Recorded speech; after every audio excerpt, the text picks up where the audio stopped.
Bem, Marcos Deli, obrigado pela apresentação. Queria agradecer aqui pela oportunidade que me foi dada de falar nesse mini curso de maneira objetiva, mas concisa. Queria agradecer aqui diretamente ao escritório MDR, que sempre me abraça com bastante carinho. A Yasmin, que nos convidou a fazer esse curso. Ela é CEO do INAF, né, o Instituto Nacional do Agente Financeiro. E isso é muito importante que seja disseminado ao público dos correspondentes bancários, Marcos Deli, porque, veja bem, o direito penal às vezes parece estar muito distante de nós, especialmente de quem tem o intuito de atuar na legalidade. Porém, o que acontece é que hoje o direito penal cada vez mais está sendo utilizado como um braço forte do Estado para viabilizar meios arrecadatórios, meios de fiscalização mais próxima da atuação empresarial e fazer com que essas empresas cada vez mais tenham que estar dentro dos limites legais, não só da sua estrutura principal, mas de todos os seus tentáculos que avançam pela sociedade. Então, observe, Marcos Deli, que em especial esse tipo de contratação, que é o consignado, que vocês com certeza sabem muito melhor do que eu da atuação do dia a dia, esses tentáculos muitas vezes fogem ao alcance ou ao controle total daqueles que estão em uma ponta, né, na ponta financeira, na ponta administrativa do negócio. E essas pessoas que estão nessa ponta administrativa e ponta financeira, que dependem das outras pessoas que estão na parte mais informal desse ramo, por vezes passam ou são vítimas de ocorrências fraudulentas. Nesse diapasão, nessa forma de atuar de alguns correspondentes, por vezes há um blackout ou um buraco negro, algo que ofusca a visibilidade do administrador àquilo que está acontecendo naquela ponta. E a atuação do Estado na criminalização de condutas está cada vez mais se expandindo ao ponto de culpar também aquele que sequer teve contato direto com a formalização ou mesmo a efetivação do contrato. A tratativa direta contratual, né? Exatamente. Existe depois do julgamento da ação penal 470 junto ao STF, que vulgarmente foi conhecido como mensalão, né? Se estabilizou no Brasil o entendimento de que existe uma teoria chamada teoria do domínio do fato. O que seria isso? Aquela pessoa que, mesmo sem efetivamente ter atuado, ou agido, ou executado o verbo do crime, ou seja, não foi ele que de fato fraudou o contrato, mas ele tendo, de alguma maneira, a gerência, ou a ingerência, ou a gestão sobre aquele contrato, ele pode ser responsabilizado. E isso é uma problemática maior para o caso dos contratos consignados, quando não há um mínimo de segurança jurídica efetivada por um contrato. Se eu não tenho uma contratação estabelecendo as responsabilidades do agente executor do contrato comigo, que sou a tratativa direta ao banco, eu não tenho como responsabilizar alguém que o banco não enxerga, que é o que vulgarmente ou informalmente se chama de pastinha. Então, as empresas precisam verificar, e isso é uma toada, eu estou falando numa toada em que o Estado, juntamente com o Poder Judiciário, estão cada vez mais andando no sentido de criminalizar condutas. Principalmente em épocas de pandemia, onde houve uma recessão econômica maior ainda. Então, através do direito penal, do processo penal, o Estado juiz busca arrecadar até para cobrir fundos e até para reverter em programas sociais, saúde, educação, enfim, economia. Veja bem, Marcos Deli, é interessante o que você está falando, e é pura verdade. Não é coincidência que recentemente o STF julgou uma ação penal criminalizando a conduta do não pagamento de ICMS, mesmo que regularmente declarado. Então veja que a coisa está andando de um jeito que não mais só a sonegação é aquilo que eu efetivamente executei, mas deixo de informar o fisco e deixo de pagar, evidentemente. Se eu não informei, eu não pago. Não. A criminalização da conduta hoje é também você declarar, informar e não recolher, ou seja, a dívida. Então, isso pode gerar, dentro de uma cadeia de contratos que ocasionam, que mexem com milhões, né, como é o caso do empréstimo consignado, instituições financeiras como geral, em que às vezes não há um controle total sobre a cadeia produtiva. Quanto menos formalidade, pior. Se já era antes, agora com essa decisão atual do STF, agora com essa recessão econômica, agora com essa pandemia, está se tornando cada vez mais obrigatório o Corban se profissionalizar, se eivar de formalidades contratuais e, como o Rodrigo está falando, se não tomadas essas atitudes para ontem, se ficarem adstritos a essa realidade, as implicações penais estão aí, estão vigentes, estão em voga e são muito sérias. Tem uma área de pesquisa que eu estou me especializando nessa área junto ao mestrado, que é a análise econômica do direito penal. E exatamente a esfera do direito penal, a incidência do direito penal nas implicações ou nas consequências econômicas são imensas. Por quê? O Estado pode se utilizar do direito penal, que é o seu braço mais forte de coerção ao cidadão, para fazer com que o cidadão cumpra determinadas situações ou, no caso tributário, por exemplo, ao não cumprir, ele seja obrigado a pagar para poder ter a sua punibilidade extinta. Ou então ele vai ter uma pena, vai sofrer uma pena. E muitas vezes não é aquela pessoa que efetivamente executou o contrato.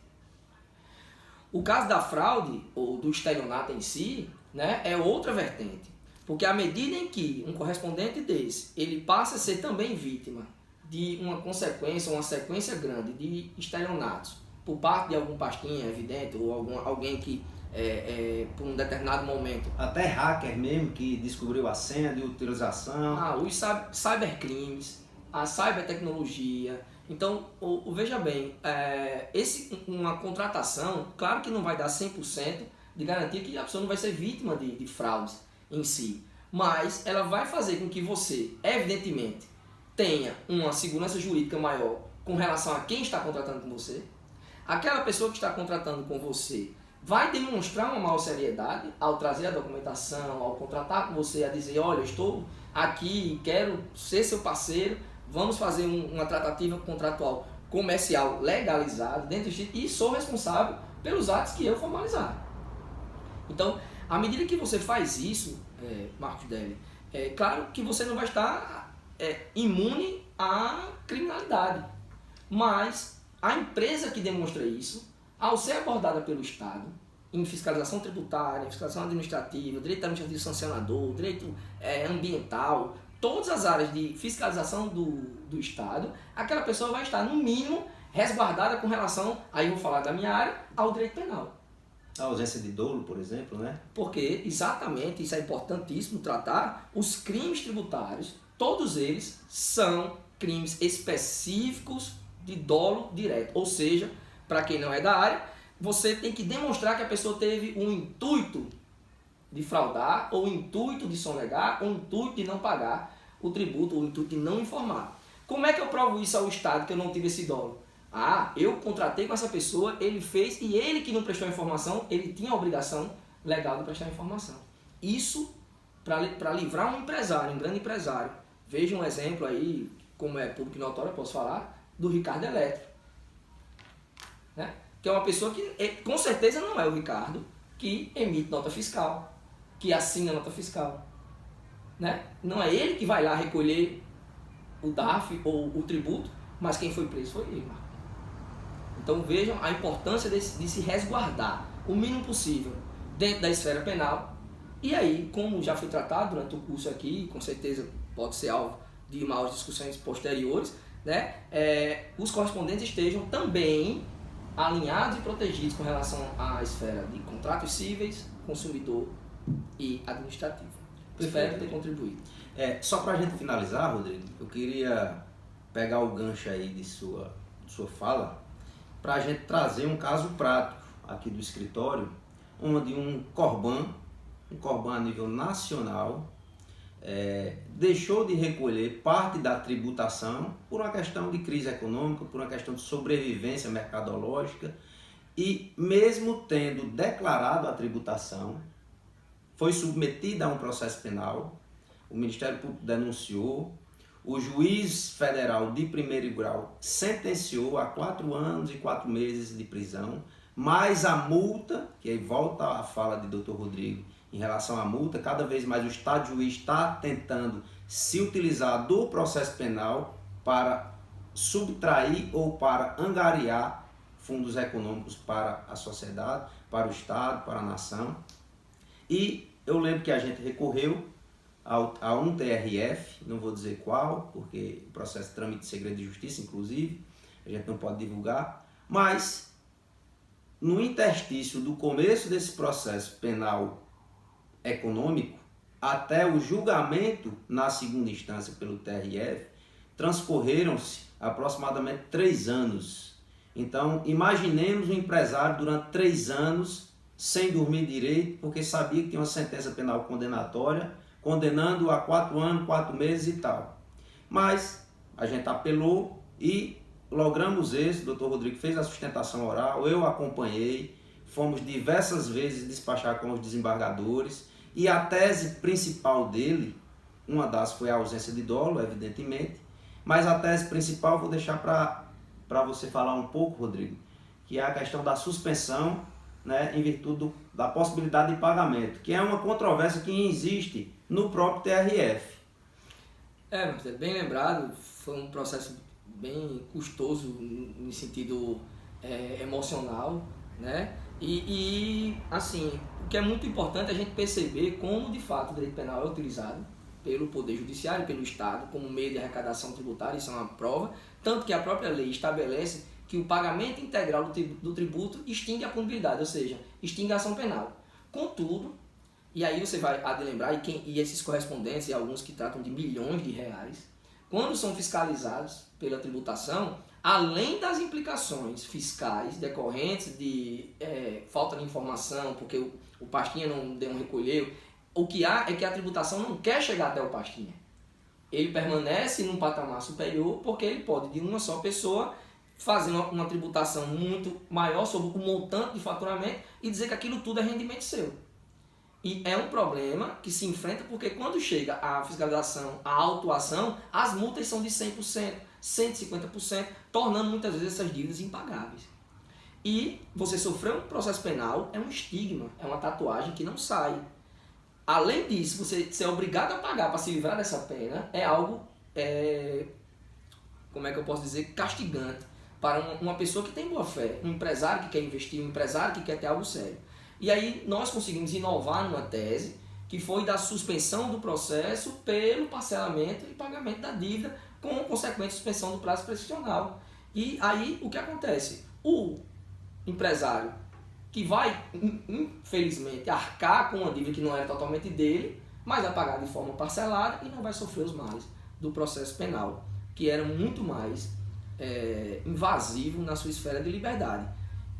Isso foi uma inovação na jurisprudência, mas infelizmente é algo que está em discussão no STJ e STF, porque são cortes, são tribunais, mas são políticos e estão ao lado do Estado. E se o Estado mostrar que na verdade o intuito é arrecadatório, dificilmente uma tese dessa vai lograr em vários outros processos em que a gente não consiga mostrar essa boa-fé. E como é que eu consigo mostrar a boa-fé? Contratualmente, segurança jurídica, boa-fé contratual. Perfeito, Rodrigo. Então, gente, era essa a contribuição resumida que nós tínhamos a dar. Colocamos-nos à disposição para eventuais eventos futuros.